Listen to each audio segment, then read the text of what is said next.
Let's talk about control.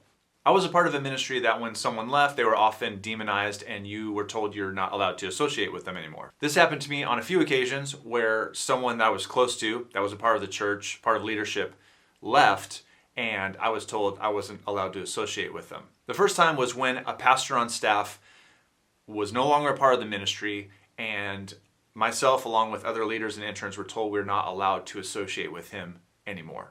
This was a big problem for me because not only was he a pastor to me, but he was a really great friend, like a big brother. He still is to this day, and I just refused.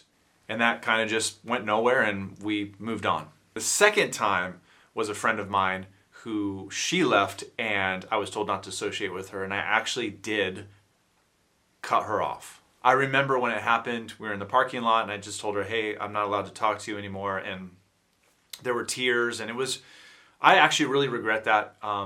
It was very cowardly of me to do that. There's no reason to cut someone off just because they aren't a part of your church anymore. Now, eventually when I left that ministry, I watched from afar and I saw a lot of people I knew, a lot of friends that I knew, when they left the ministry, they were blacklisted and people were not allowed to associate with them. One time it got so crazy that a friend of mine left the church and they actually photoshopped him out of like their pictures.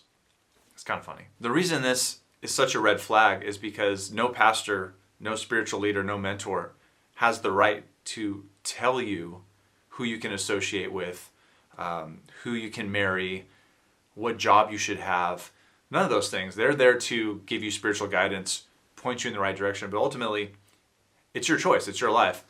And you hear in church a lot that, God is a gentleman and he's not going to force you to do anything. He gives you free will and he gives you free choice. And yet, we think we have the right to supersede that and actually tell them what they can do with their life.